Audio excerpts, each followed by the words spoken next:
은혜가 풍성한 하나님 아버지 감사를 드리옵니다.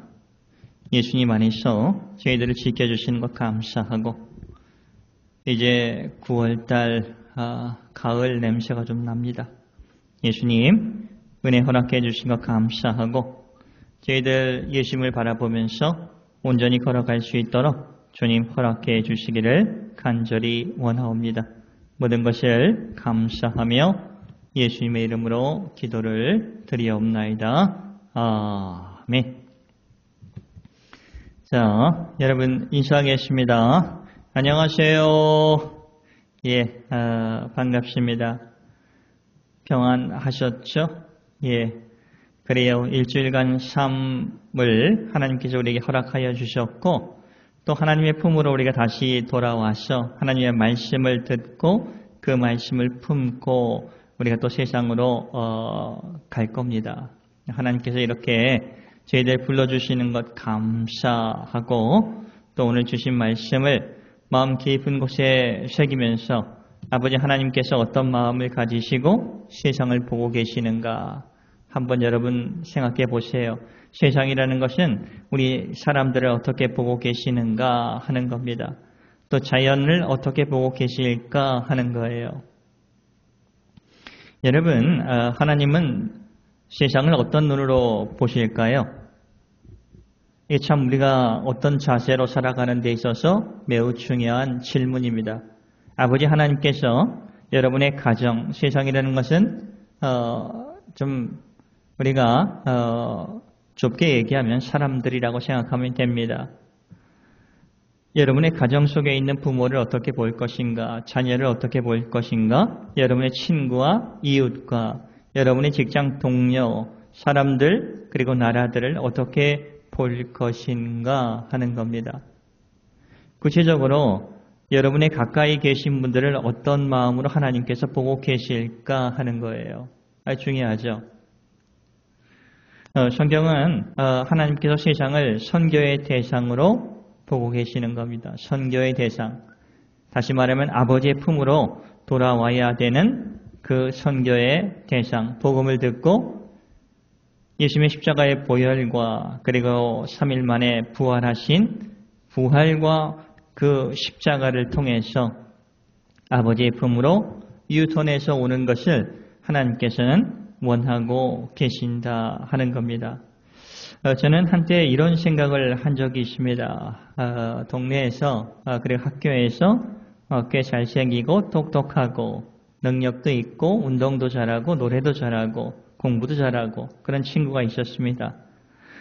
당연히 친하게 지냈지만 시기 질투도 있었어요. 저 친구가 없었으면 전학을 갔으면 내가 좀 괜찮게 인정을 받았을 텐데 항상 비교하면서 저 친구가 갖고 있는 그 어떤 잘하는 것들 때문에 제 자신이 좀 비참하게 느껴졌을 때가 있었다 하는 겁니다. 그래서 저 친구가 없었으면 하는 마음입니다. 그리고 대학생이 되었을 때 저는 예수님을 믿었습니다. 대학교에도 괜찮은 친구들이 참 많이 있었어요. 근데 그때는 또 이렇게 제 자신에게 위로를 했습니다. 나는 예수님을 믿는데 저 친구는 예수님을 안 믿어. 나는 천국, 저 친구는 지옥. 이렇게 하면서 제 자신을 그냥 위로하는 거예요. 지금 생각하면 참 부끄러웠다 하는 생각이 듭니다. 믿음 생활하면서 이런 것을 한번 계속 생각해 봤습니다. 하나님께서 하나님이 창조하신 하나님께 등을 돌리면서 하나님으로 멀어졌던 많은 사람들에 대해서 하나님께서는 어떻게 보고 계실까 하는 거예요. 아버지 하나님은 성경을 통해서 그 친구들을 아버지의 품으로 돌아와야 되는 선교의 대상으로 보고 계시는 겁니다. 누가복음 15장에 그 양 100마리가 있는데 한 마리 양이 이제 잃어버렸죠. 근데 예수님께서 찾을 때까지 찾아주시지 않습니까? 잃어버린 한 마리 양이었다 하는 생각을 하게 되더라고요. 제 자신도 그랬고 제 친구도 그렇고 부모도 그렇고 직장 동료도 그렇고 이렇게 우리 이웃에 대해서 어떤 눈으로 생각하며 살아가느냐에 따라서 우리는 삶이 좀 많이 바뀔 겁니다. 그리고 삶의 현장 속에서 이런 마음을 가지고 우리가 조금씩 배워가는 것이 매우 중요하다 하는 겁니다. 오늘 그 베드로 전서 2장 말씀을 통해서 우리들 어떤 마음을 가지고 하나님께서 구원하고 하나님 품으로 우리에게 유턴시켜 주신 저희들이 어떤 마음을 가지고 살아갈 때 행복하고 은혜 넘치는가 하는 것을 저희들에게 보여주고 계십니다. 베드로 전서 1장 13절에서 15절까지의 말씀을 읽어보겠습니다. 베드로 전서 1장 13절. 그러므로 너희 마음에 허리를 동이고 근신하여 예수 그리스도께서 나타나실 때 너희에게 가져다 주실 은혜를 온전히 바랄지어다.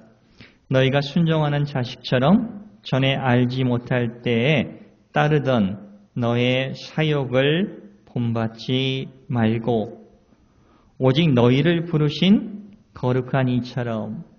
우리를 누가 불러주셨죠?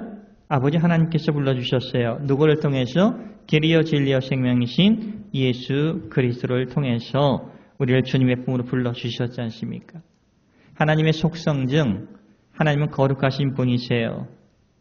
그래서 하나님께서 우리를 불러주신 하나님이 거룩하신 것처럼 너희도 모든 삶의 행실에 있어서 거룩한 자가 되라, 이렇게 권면을 하고 계시는 겁니다. 선교의 대상들에게 있어서 우리는 이 세상 속에 살고 있어요. 그래서 우리 이웃들이 선교의 대상이라는 것을 여러분 이해했습니다. 그럴 때 우리가 어떤 마음을 가지고 예수 믿는 사람으로서 어떻게 살아가야 하는 것을 우리는 꼭 생각하면서 살 필요가 있다 하는 겁니다. 왜 삶의 현장에서 구별된 삶이 필요한가, 요구되고 있는가 하는 겁니다. 모든 종교와 정치에 있어서 윤리가 무너지면 힘을 얻지 못합니다. 아무리 좋은 말씀이라 할지라도 그 전하는 사람의 윤리가 깨어지고 그러면 모든 것이 무너지기 시작하는 거예요. 역사가 증명해 줍니다. 그래서 기독교라고 할지라도 그들이 말하는 어떤 좋은 말씀이라 할지라도 성경의 말씀이라 할지라도 우리가 윤리적으로 도덕적으로 구별된 삶을 살지 않을 때 그 하나님의 말씀은 우리를 통해서 힘을 얻지 못한다 하는 겁니다. 완벽하게 살라는 것보다는 오히려 진솔하게 성실하게 그리고 잘못된 것을 인정하면서 그 살아가는 것들, 공감하면서 살아가는 것들을 원하고 계신다 하는 겁니다. 그러면 하나님께서 우리의 약한 부분을 통해서도 일을 해주시고 또 우리를 통해서 우리의 말을 통해서 어떤 선한 행동을 통해서 아버지 하나님께서는 선교의 대상인 많은 이웃들을 주님의 품으로 인도해 주신다 하는 겁니다. 오늘 베드로 전서 2장 11절 말씀을 함께 보겠습니다. 우리 살아가게 있을 때 우리 삶 속에서 하나님 나라에 갈 때까지 늘 우리가 항상 생각하면서 살아가야 될 문제이기도 합니다. 11절 베드로 전서 2장 11절 사랑하는 자들아 거리움인가 나그네 같은 너희를 권하노니 권하는 겁니다. 베드로 목사님이 당시 핍박받고 힘들어하고 있는 그 크리스천들에게 권하는 겁니다. 오늘날 저희들에게도 말씀하고 있는 겁니다. 영혼을 거슬러 싸우는 육체의 정욕을 제어하라. 이것 때문에 사람들이 힘든 거야 하는 겁니다. 당시 핍박을 받고 있던 그 크리스천 공동체 안에서도 먹는 문제가 있었겠죠.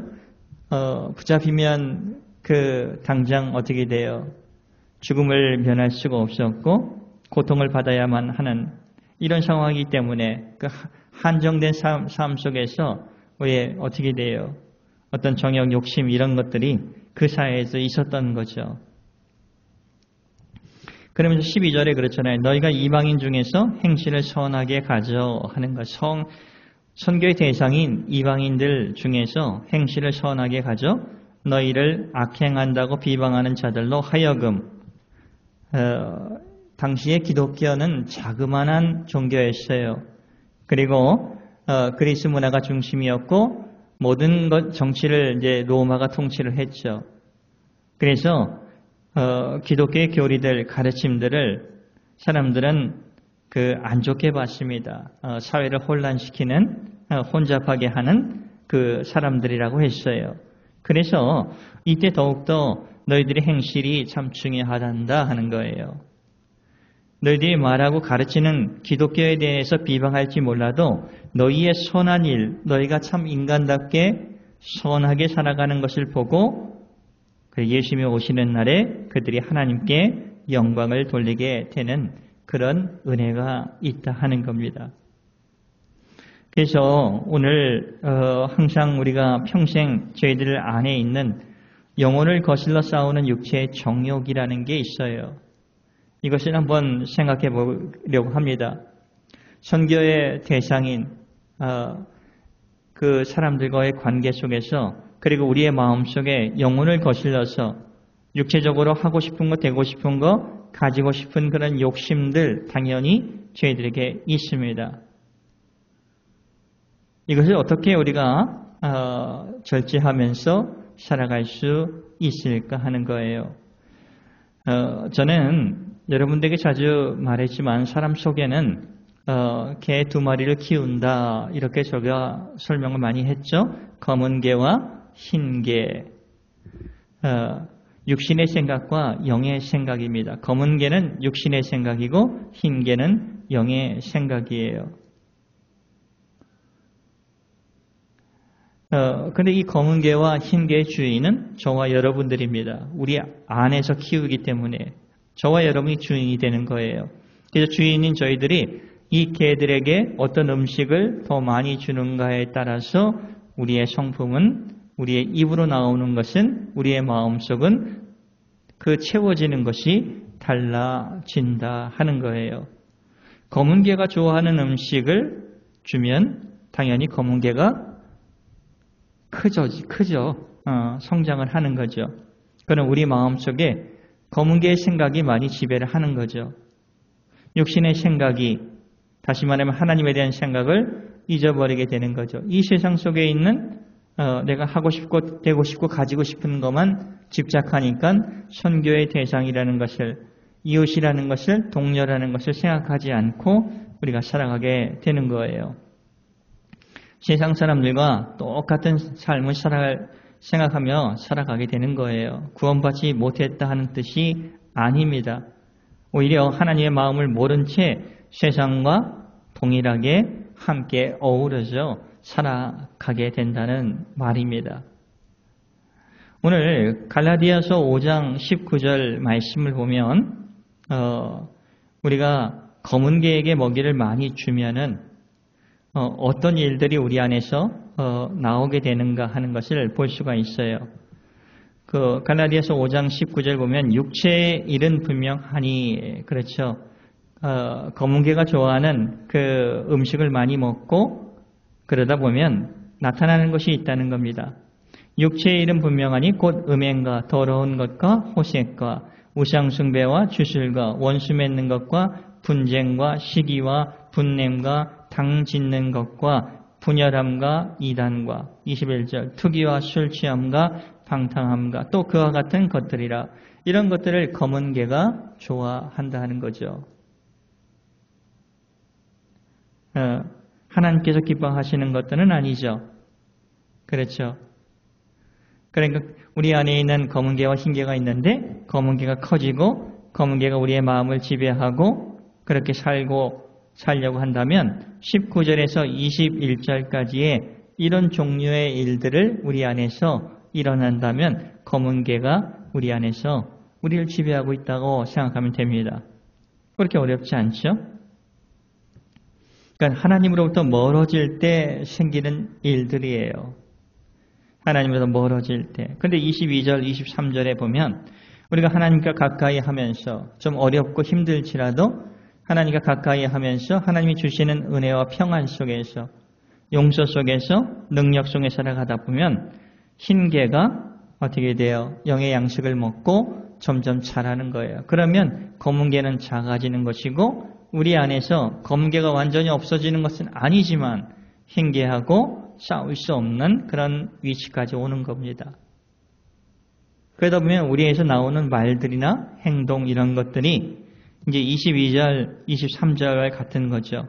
오직 성령의 열매는 사랑과 희락과 화평과 오래 참음과 자비와 양성과 충성과 온유와 절제니 이 같은 것을 금지할 법이 없느니라. 그러니까 흰개가 우리 안에서 성숙되고 커지고 힘을 갖게 되면 선교의 대상인 사람들과의 관계 속에서 사랑과 희락과 화평과 또 오래 참게 되고 자비하게 되고 양선, 충성 그리고 온유해지고 절제하게 된다 하는 겁니다. 하나님 안에서 흰개가 커지는 거예요. 그런 말씀을 묵상하면서 하는 거죠. 주일마다 여러분이 교회에 오셔서 하나님께 예배드리면서 찬송하면서 그리고 기도하면서 하나님께서 우리에게 부어주시는 은총을 통해서 우리가 이런 은혜를 받게 된다 하는 겁니다. 다른 말로 하면 십자가를 바라보는 거죠. 부활의 은혜를 바라보는 거죠.